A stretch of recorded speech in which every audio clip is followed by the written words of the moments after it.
Hi, Misha here, and I've really not made a secret of my opinion about Chinese AKs, especially the MAK-90. I think they're good. Back in the 90s, everyone said they were Chinese junk. I thought they were good. More recent times, they've become essentially the bestest thing ever, the gold standard. I still think they're good. So whenever a MAK-90 or any Chinese AK comes in the shop, I like to do a video for you. And about a month ago, this one came in. It's a bit of a less common variant. This is one of the Norinco MAK-90s, imported in 1993, with a milled receiver. And on top of that, the former owner kind of did a halfway decent conversion job on it.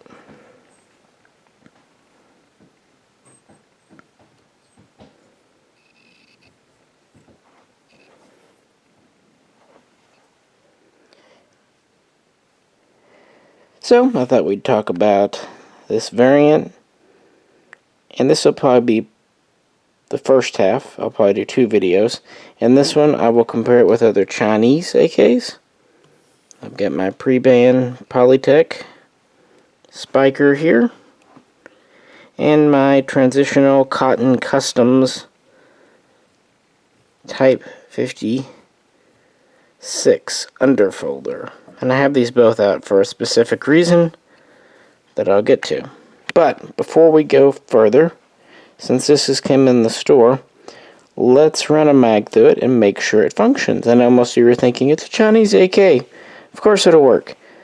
You know, I would have agreed with you years ago, but then we had the whole Polytech Legend incident, which completely floored us. So ever since then, all bets are off. And if you're not familiar with what I'm talking about, check the playlist. You can see our interesting Polytech story. But yeah, because every manufacturer can put out a dud, or any gun can have a mechanical problem when it's, 20, 30 years old. Let's run a mag through, and then we'll come back to the table. MAK-90 mil.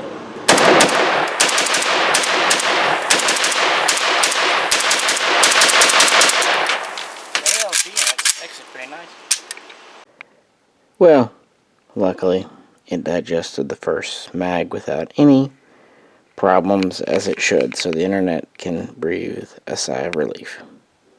Really, the Polytech was an aberration, but it does happen.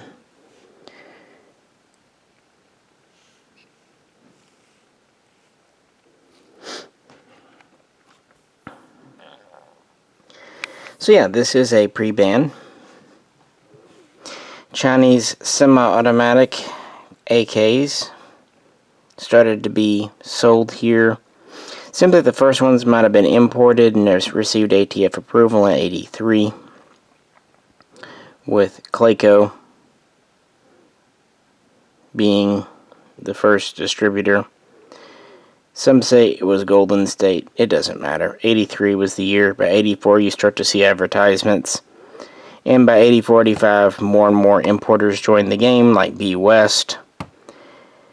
You get Polytechs a couple of years later through Kings. And really by '87, we're hitting the good times. Between '87 and '89, there were upwards of a dozen importers. All of them brought in Norincos, except for Kings, who also brought in Polytechs. But those are just export names. These were actually built at the usual state-run factories, using codes like 366 or just 66, 416, 386, so on and so forth. And this is a pretty common one here. This is your spiker.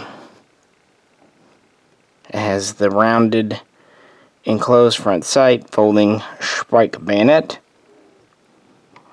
slab wood handguards, and a stamped 1.5mm receiver, which is standard. I think a lot of people think of milled when it comes to Chinese, but actually, in the pre-89 period, the Polytech Legend and its variants, including the match version, were really the only milled guns. China, for their military, they had obtained license to produce the original AK Type 3 from Russia, naming it the Type 56. So the first Chinese AKs were Russian, even built from Russian parts. Then they started building them to Russian spec, but all domestic. Then around 1960, they made their first sort of major change. They went to this fully enclosed front sight protector. And then a few years later, in the mid-60s, they went to the spike bayonet instead of using the Type 1. Now, these were all milled guns. Again, they're based on the AK Type 3. Well, by the 60s, relations between Russia and China were so they did not get the license to make the AKM. What they did start working on was a kind of a reverse engineered gun. Beginning around 1967, they started making essentially a stamped milled receiver. By that I mean they took the regular gun, the regular AK Type 3, replacing the machined receiver block with a 1.5 millimeter receiver. Now, I know some people like to say 1.6 because it makes it sound even that much beefier. The truth is, the spec range with AK receivers allows for that kind of in the tolerances. So they really were 1.5 to 1.6 thickness. So they basically took an AK Type 3 and started making it with a stamped receiver. Everything else about the Chinese Type 56 really remained classic. Like, they kept the medium heavy barrel, 16 and a quarter. They kept the slab side handguards, so on and so forth. They kept the ventilated gas tube. And like I said, a little before they switched from milled to stamp, they went to their own special spike bayonet, much like they had done with their SKS. So by the time of the 1980s, stamped were the guns that they were using.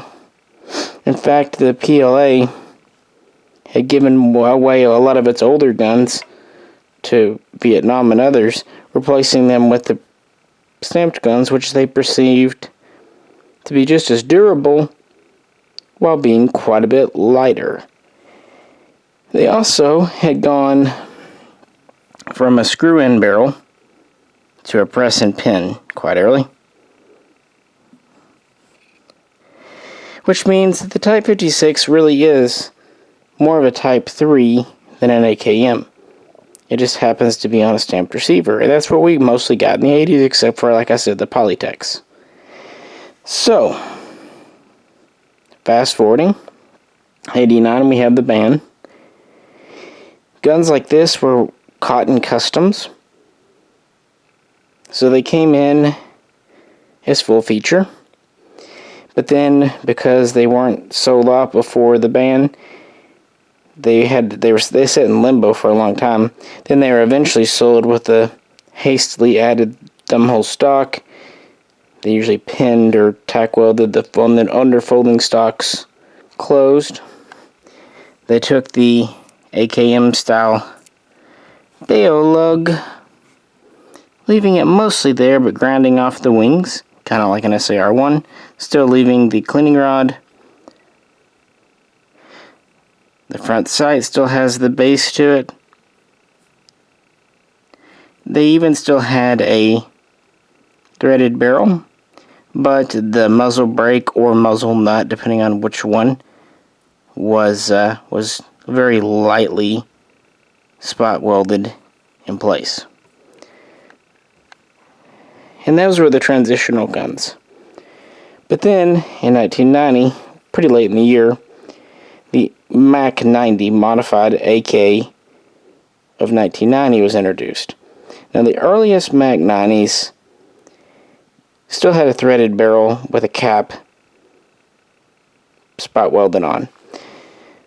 But by 1991, they were taking a standard barrel and they were just turning the threads off, shaving them off. Also, all the hardware under the barrel was removed, not just the lug itself, but all the cleaning rod support. All gone. Furthermore, they started installing very long, very chunky, kind of ugly thumbhole stocks.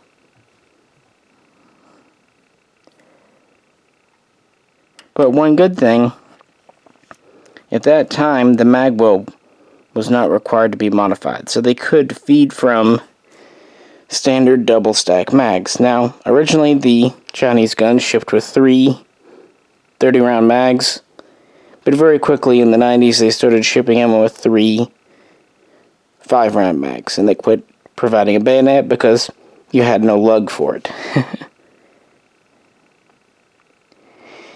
And there were a few variations like the MAK-91, the NHM-90, the NHM-91, so on and so forth. Most were in 7.62-39, but some were in 5.56 NATO. And all of them were 1.5mm stamped receivers.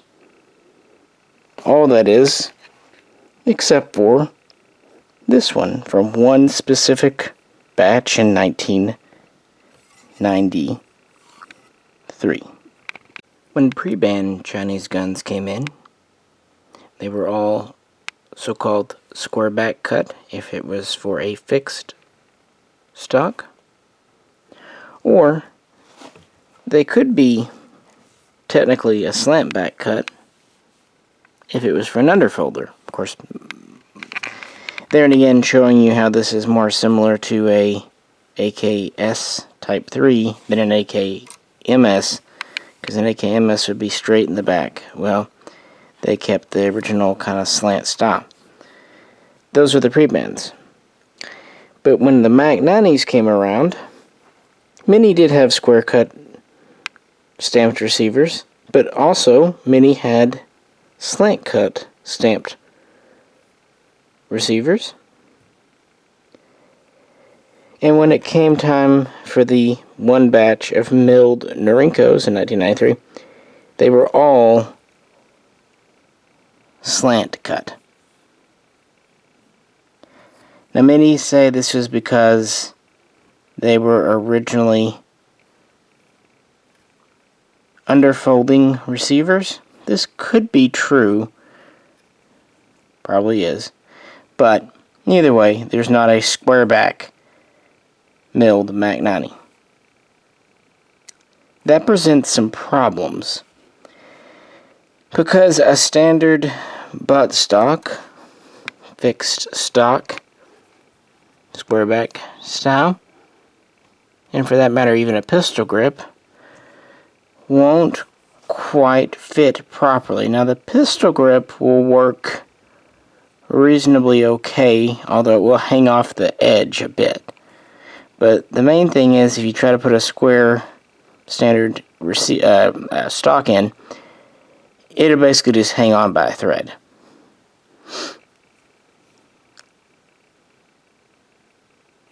And so yeah, let's talk about with that, converting MAK-90s in general, and this milled version in particular, why people do it, and is it worth doing, frankly. Well, a lot of people will buy slant cut buttstocks from Ironwoods in America, who make stocks especially for fitting Chinese MAK-90s. That is a perfectly great option. Ironwood makes good stuff. I have 2 problems with them though. One, they're very expensive, several $100s for a stock set. 2, while the wood they use is very high quality, it doesn't feel like Chinese wood. If you notice, this one actually has a small crack up here, which I expected would have gotten worse when we shot it, but it didn't, so I guess it's stable. Chinese wood is kind of glossy, soft, but also kind of oddly appealing. What the owner of this gun did, he took the thumbhole stock this originally came with, and by the way, those thumbhole stocks were NATO length. He cut about 1 inch off the back, installed the side sling swivel, and cut off the thumbhole part. That is certainly one way to do it. So you can actually use the existing thumbhole stock if you're decent with woodworking and reshape it, thus keeping the same basic contour.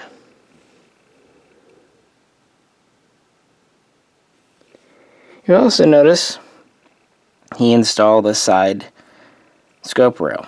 While these are standard today on things like Wassers and Arsenals and Segas, Chinese guns did not tend to have side scope rails for the most part. It's more of a modern thing. Yeah, but he plunked one on.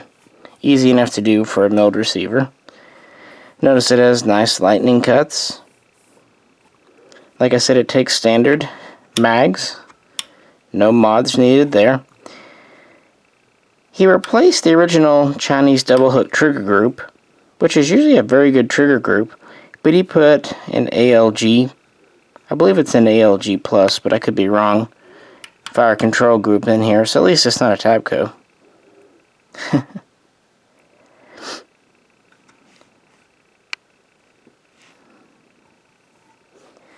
Here's this. Again, you can see how if you made this into a slant gun, it would probably work.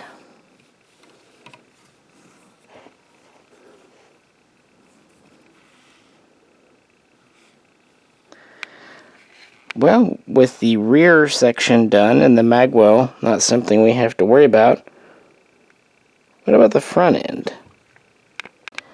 So here's our pre-band. Notice the slab side handguards. Notice the large cutout for the spike bayonet below them. Got our cleaning rod.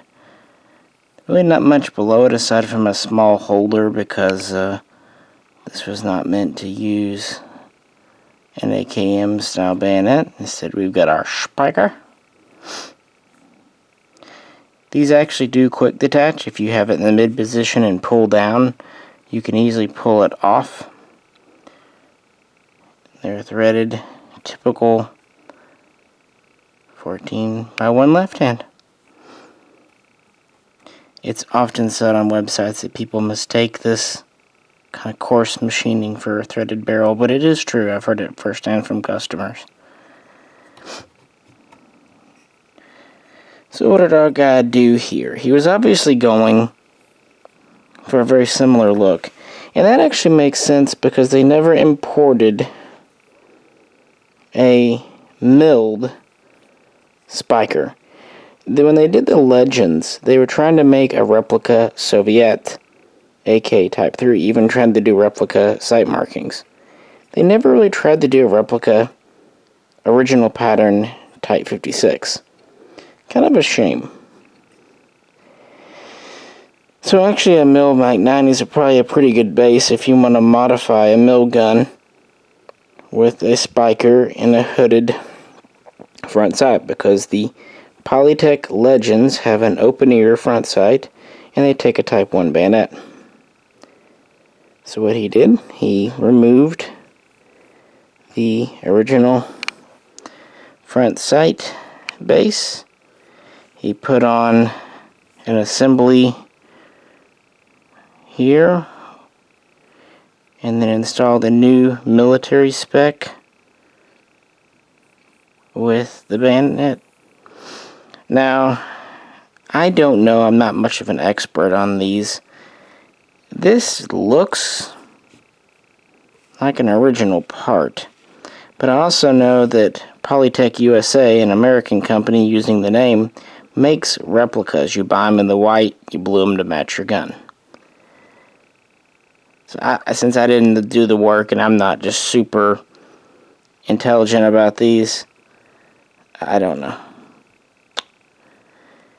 He threaded the barrel and added a detent, although I'm sure the detent was actually probably already with this new sight base. But since the barrel was already shaved down, you really can't thread them back to 14 millimeter. Some people say they do, and you can, but it does not grip very well and is not a very secure muzzle device. Most people will thread them a smaller diameter, like 13 millimeter, or even smaller, 1/2 by 28. So at least you have something there. And it's retained, of course, by your detent, so you're good to go. Now you can go further and replace the gas block. It has part of the bracket, but it's also, well, actually, yeah, it looks like it pretty much has all of it. There. So you, on this one, some of them that's all shaved off. Yeah.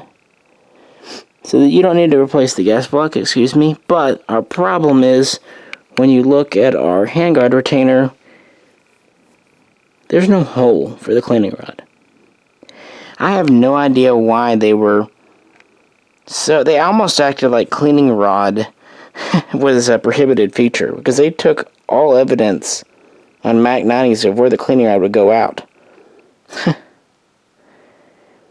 Arsenal did the same thing with the SA-93, which I'll compare this with in another video. But it's really odd how they saw the cleaning rod as a military feature in the early 90s. Moving on. He put a cheese grater upper handguard on it. I don't know if the original handguards are broken, have been replaced with chode stuff or whatever, but hey, it's a cheese grater. It's kind of cool looking, and you know, it's already kind of a bit of a fantasy gun. And then for the lower, he put kind of a palm swell handguard. And when he did that, he really didn't have to inlet it for the bayonet, except it's just the tip here, right there. See? And that's because this AKM style of handguard is a little slimmer than your Chinese. This is a little bit beefier, hangs down more, but this also has palm swells. So when you do this, if you do the conversion, you will have to either modify or replace the handguard, or your bayonet will not fold. And if you want a cleaning rod, you'll have to drill a hole in your handguard retainer or replace it as well. And to replace it, you can cut it off, but then to put a new one on, you have to pull the gas block, and it becomes a whole thing. Back on this side, our bolt, and our gun. So after he made his project, got a Chinese mag in it too for you. How does it shoot? Well, we ran a test mag through it. I'll run one more, then I'll let Jay take a turn at it, and then we'll come back here for some final thoughts if I think doing such a conversion is worth it, how successful it is, and just kind of give my general thoughts on Chinese Kalashnikovs. MAK-90.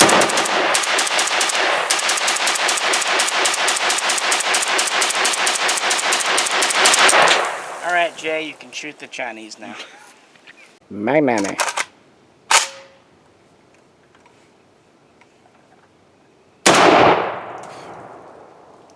Bug in my face immediately.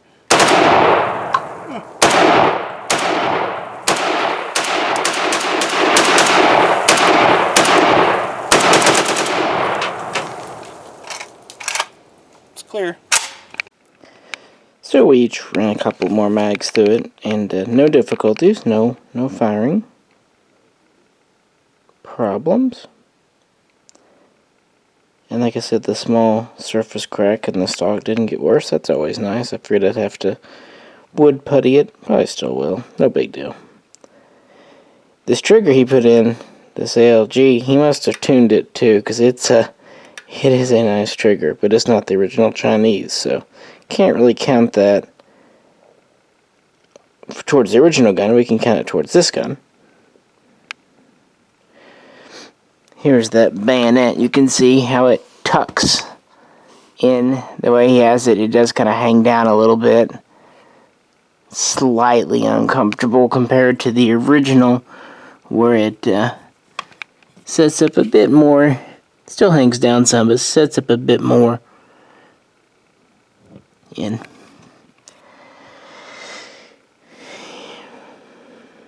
So if you notice, Jay wasn't super excited. It's not that it was bad.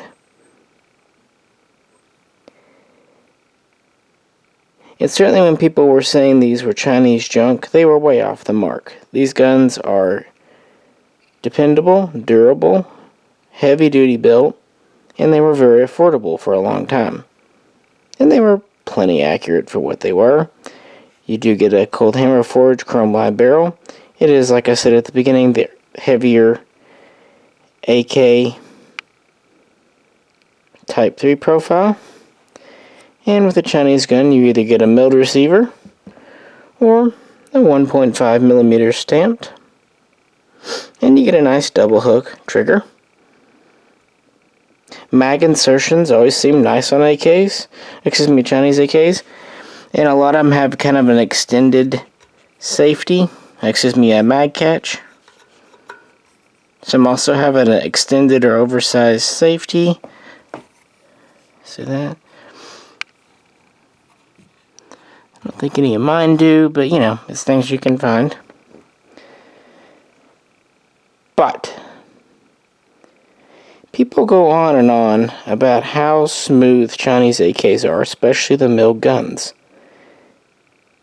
And Jay and I just aren't seeing it. Well, I'm not seeing anything, but besides that, I should say we're not feeling it. Before I even started doing this final section, I racked the bolts on all three of these. 2 stamped, 1 milled. They all seem about equal. If anything, I would actually say this milled one is just a tiniest bit rougher than the other two. However, I do have a mag in it, so, you know, we'll give that. But I don't notice a major difference between ratting on a milled receiver and ratting on a stamped. It's certainly not worlds different. It's also worth pointing out that most of your Russian pattern mill guns use a tubular telescoping machined recoil rod, guide rod back here. Well, Chinese mill guns use a wire type, like an AKM. I really think that has something to do with it, because that machine type where you have one larger pipe with one smaller pipe, it's a little steadier versus two, bent U-shaped wires running together. I think that has something to do with it. Maybe I'll try dropping in a milled guide rod afterwards and see if that smooths things out. I can talk about that in video too. Also, because of the stamped receiver being extra thick with the heavier barrel and the slightly heavier front trunnion, the mill gun's not really noticeably chunkier. It's not a light gun, but yeah, there's not a huge weight difference like you might find on a Russian AKM versus a Russian AK-47.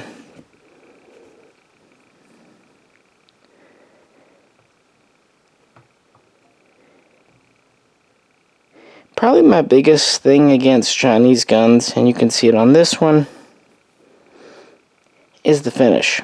It's one of those finishes that looks really attractive when it's brand new in the styrofoam box. It's a blued finish, pretty high gloss, especially on like the Polytech Legends.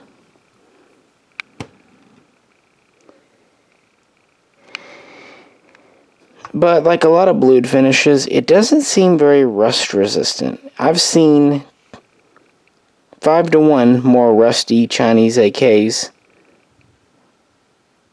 than other old guns. Now, does it clean up? Yeah, it usually does. But it just has that propensity to surface rust, to freckle more than other guns. Now, to be fair, most of your other imports have a paint over phosphate finish. Not near as attractive, but certainly more corrosion resistant. It's also worth pointing out that some Chinese guns have the bolt carrier in the white, while some from other factories come with it blued. That's just a variance. Both are correct. And as I mentioned earlier, Chinese wood is rather well known for being a bit soft. This one got these dings from just having the stock folded up as it rode around in the box, because this was a transitional gun. It was shipped with the stock pinned closed, and so just having it there and being shot with the stock closed on it rubbed that. It's certainly not the hardest, most durable wood, and you'll see some that are more of a red or a brown color, while others tend to be more of a blonde color. But the shellac on it has something to do with it. Also, machining. I don't think Chinese guns are poorly machined. However, there are machine marks on virtually every one I've seen. Again, the ribby, hear it? I think it's neat, but what that is, a lathe, it was run through the lathe quickly, so it wasn't polished out. You see this on Romanian guns, but you don't see it on, say, Bulgarian or Russian. Also, if you look on this mill gun, the way the lightning cuts are cut, while it's polished out here pretty good, inside the lightning cut, it's pretty uneven. Again, I think it's neat. I like patterning. But if you look at the lightning cuts on, say, Russian or Bulgarian receivers, they tend to be a little more even. I've also seen quite a few somewhat hastily machined trunnions on Chinese AKs. And a few burrs left on things like cocking handles and whatnot. So, while their machining is perfectly good, I really wouldn't say that it's better than a lot of others. It's probably a step up from, say, Egyptian Mahdi and Romanian, but I would say on most Russian guns, be they Izhmash Segas or Russian Molots, those have more consistent machining, a little bit better machining.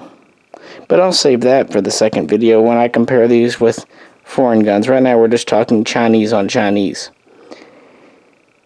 But considering there were a dozen plus importers, and in between 1983 and early 1994, China estimates they sent 1 million of these over. Yeah, they were cranking them out. And depending on the model, they were $200 to $400, depending on where you got it, the model when. Even adjusting for inflation, that's a good deal. It's about like the Wasser is today. If you put $200 in a calculator from, say, 1990 to 2020, and that's pretty much low price. Most I remember were $250 to $300, depending on when and where. Because you got to remember, this is pre-internet, so a store could charge whatever they wanted. So when you hear these guys talking about $150 Chinese AKs, first off, I found a lot of them are actually confusing the AK with the SKS. One guy was telling me he had $90 Chinese AKs back in the day. Turns out they were SKSs. Because, yeah, $90 would just be crazy, even for the 90s. But they were price commensurate with what they got, and I think they were a great bang for your buck. And again, they either came with 3 30-round mags and a bayonet, a sling, a cleaning kit, or later on, 3 5-round mags, a sling, cleaning kit, which is kind of funny because you didn't have to get a cleaning rod, but hey. Good deals. And I'm really happy that they've kind of outlasted their dog shit reputation, that people are giving them respect now. Really, I am. But as people are wont to do, the pendulum, I think, has swung a little far in the other direction towards a little bit, maybe too much worshipping the Chinese AK, especially the MAK-90. Because to get one of these debanned, deneutered, it's a lot of effort and can be a lot of money. You either have to modify the original stock or buy ironwood to replace it. And then if you want to thread the barrel, add a bayonet lug or add a cleaning rod, depending on how you go, that can get kind of pricey. So if you're looking at buying a MAK-90, go for it. Just keep in mind all the costs adding up. So if you bid $1,000 and get a MAK-90, you might realize that after you paid to deban it, you're in it $1,600, $1,700. And for that, you can get either a pre-ban for just a little bit more. They're still out there. A lot of these came in. Or, I like these Cotton Customs guns. They really don't bring much more than MAK-90s, and they come with the features. I did nothing to this one, and the only thing it's lacking are the bayonet lug wings. Still has the cleaning rod, factory threaded barrel, takes standard mags, and has a working folding stock. And these really only go for a couple $100 more than a MAK-90, and all the work was done in China. So, my personal opinion, if you're going to get a MAK-90, take the thumbhole stock off, put a regular stock and pistol grip on, call it a day.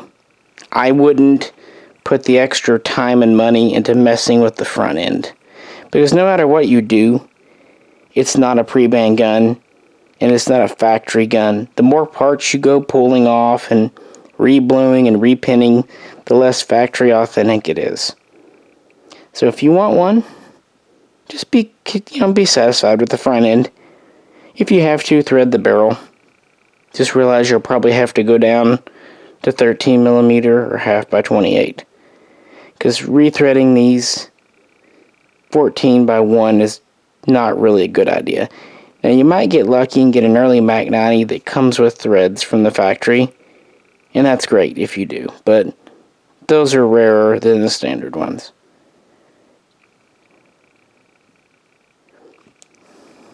And personally, even today in 2020, I wouldn't pay more than $700, maybe $800 for a MAK-90 tops, unconverted.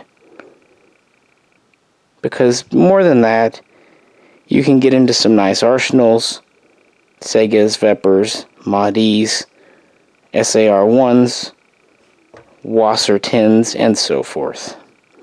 And with that, I'll call it good on this video, and I'll pick up with part 2 in a little while. Feel free to talk about your own Chinese guns below, and if you have any requests for something you'd like me to try or do or whatever in the second part, let me know and I'll shoehorn it in and make an even longer video. If